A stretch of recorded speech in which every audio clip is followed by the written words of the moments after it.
Hello, my name is Sanyara, and I hope that this introduction to internal family systems therapy will give you an idea what IFS is and how it works.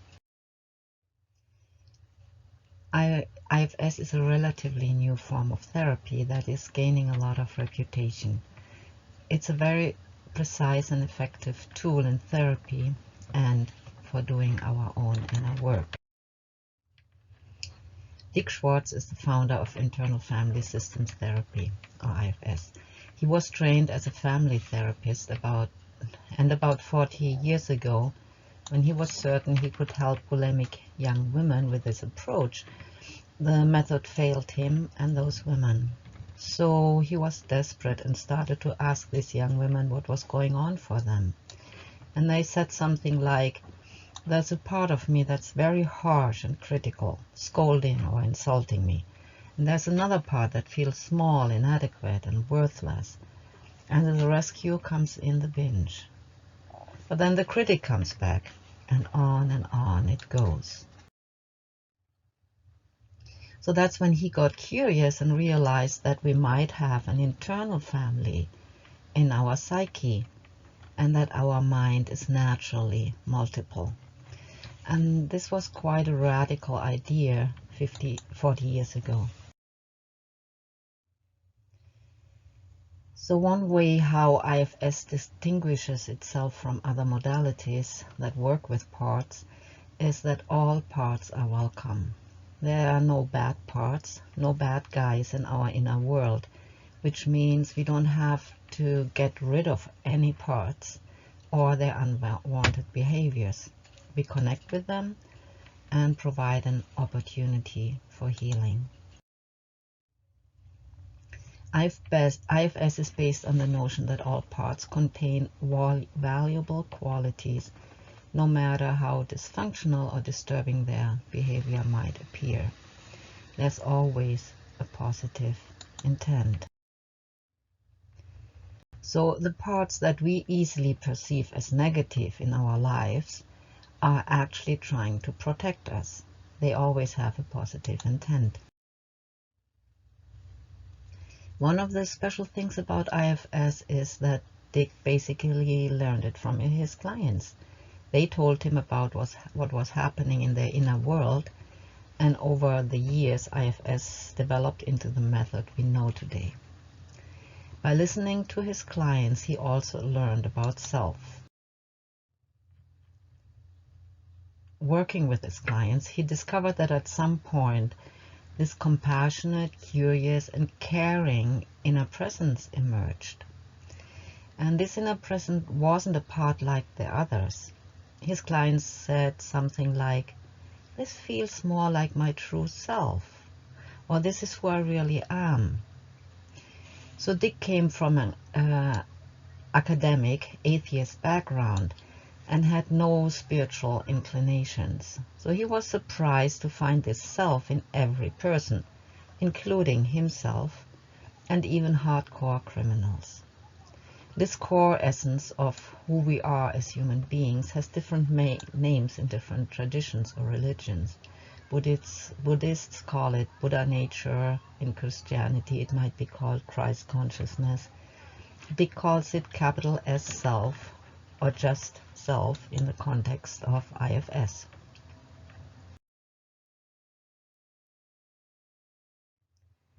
Self has become the center of his work and the center of the IFS model.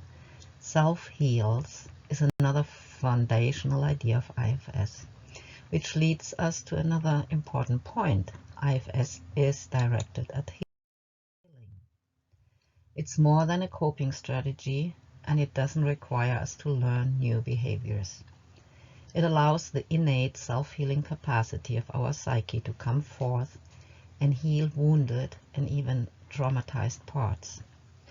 We are all aware that our bodies have the ability to heal themselves. And it makes sense that our psyche also has a self-healing capacity for emotional wounds.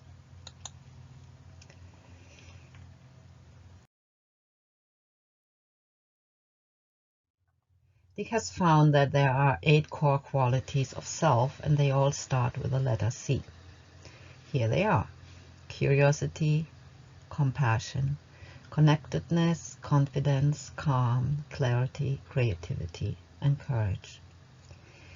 And curiosity and compassion are the two most important ones that we need and look for in an IFS session. Another amazing thing about IFS is that Dick has developed a map of the psyche that is easy to understand and at the same time helps us to navigate and handle the complexity of our psyche and of our experience as a human being. By listening to his clients and to what their parts had to say, Dick realized that parts have different roles or functions. Besides self, which is not a part but who we really are, we have protectors and exiles. Exiles are emotionally wounded parts of ourselves that hold distressing feelings and beliefs in response to events that mostly occurred in our childhood or adolescence. So those distressing feelings and beliefs are called burdens in IFS. Events like neglect, abuse, bullying, teasing, or shaming create exiles. When we are little kids and we experience emotional pain and turmoil as a result of those events, we have limited cognitive capacities to see why this is happening to us. And we naturally tend to be seeing ourselves as the cause of the problem. So we assumed that the reason why others are unkind to us or not meeting our needs must be because something is wrong with us.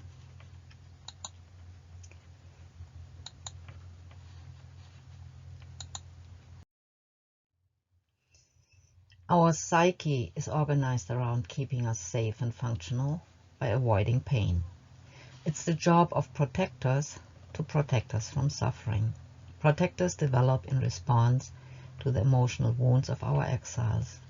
Protectors want to protect us from experiencing the painful feelings of the exile again, and they also want to protect the exile from being seen or triggered. And there are 2 different categories of protectors: managers and firefighters.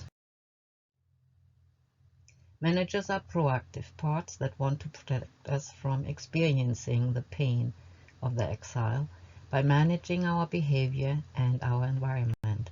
They work hard, so we never again get into a position to be humiliated, abandoned, rejected, or attacked. They do so by controlling our appearance, our performance, emotions, and thoughts. Managers are the parts that monitor how we are coming across to others. They compare us to others, and they scan for cracks in our masks of invulnerability, friendliness, and perfection. If an exile has been shamed for not being good enough, we might develop a protector that works very hard and wants to be perfect. And we have a perfectionist as a protector of an exile. If our exile believes that it's unlovable, the good girl or good boy develops its skills to protect us from feeling unlovable, and we might have a people pleaser as a protector. A very common protector is the inner critic. He or she might try to protect us from criticism from others. And if our exile feels that it doesn't matter, its needs don't matter, it might create a manager that matters because he or she takes care of everything and everybody with a smile on her face, willing to rush in as Superwoman or Superman to rescue those in need. rationalizer or analyzer might develop to protect an emotional insecure exile, or an exile that was told that boys don't cry or showing feelings is a sign of weakness. And the conformist might try to protect us from being vulnerable in an exposed position. And the pessimist could be a protecting part that has been deeply disappointed. So there's nothing wrong with managers. We need them. And we have many that do their jobs joyfully and unburdened. The problem is when they protect exiles, they have to work too hard and we never reach our goal of feeling lovable or good enough or worthy, because the exiles and their feelings and beliefs are still buried in our psyche, carrying the burdens of those feelings and beliefs. And despite the relentless efforts of our managers, exiles get triggered. Things happen in our life and we feel ashamed, rejected, abandoned, or unworthy. So that's when the firefighters come in to protect us. They rush in to rescue us from the pain we experience when exiles get triggered by distracting us or numbing our system. Firefighters are reactive. They rush in to extinguish the flames of painful feelings.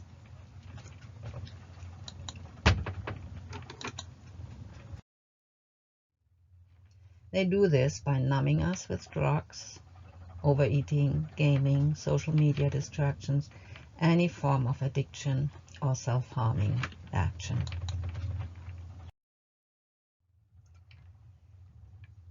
Anger, rage, and blaming can also be a firefighter activity. Blowing up or blaming somebody for the pain we experience distracts us from the pain, and we won't feel so helpless and powerless in the triggering situation. Dissociation or fogginess is a very effective firefighter as well. We are no longer fully present to experience the pain. And then there is the ultimate firefighter, suicide. If the pain is too much, too overwhelming, or too ever-present, suicide is the last straw, the last way out of the pain. If in IFS, parts that want to kill themselves are related to like other parts as well, with respect, compassion, and care.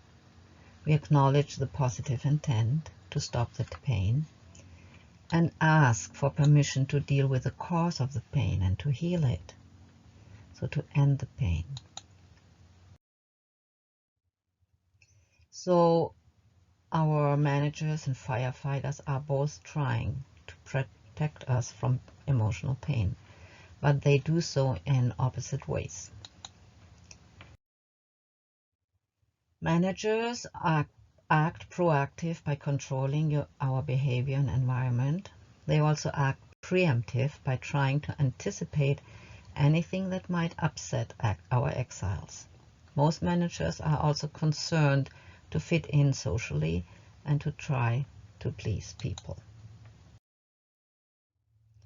Firefighters are highly reactive. They frantically jump into action as soon as the exiles are upset and the fire starts. So the urgency of the situation makes them unconcerned about the consequences. They tend to make you feel out of control, and they don't mind displeasing people.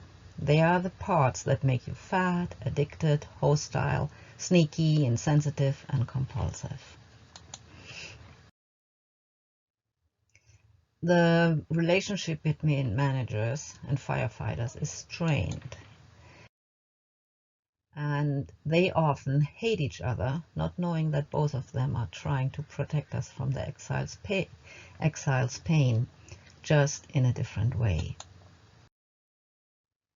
So how does IFS bring harmony and healing for our psyche? The answer to this question is easy. We bring harmony and healing into our internal world through connecting with all of our parts with curiosity, compassion, and care. Remember, there are no bad parts. All parts are respected and valued and welcome. This illustration shows how the IFS process works. It's from Jay Early's book Self-Therapy. It's a really good resource for getting started using IFS. Self is depicted here as the heart, and before the IFS intervention, self is obscured by protectors, and the wounded parts are exiled and kept hidden behind a curtain. So managers and firefighters determine our feelings and actions.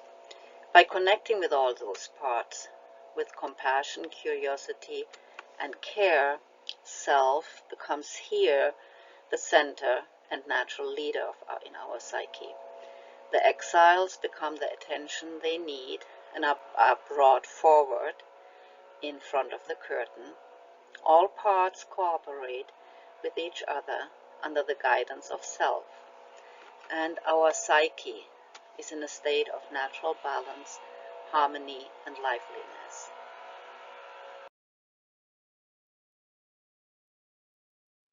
I want to close this presentation with a quote from Dick Schwartz. In a podcast, he said, "The knowledge that self is there just below the surface changes everything." IFS has changed my life in ways I couldn't have imagined, and I hope it will touch and transform many more people's lives. So this presentation is my humble contribution to get the word out. Okay, thank you.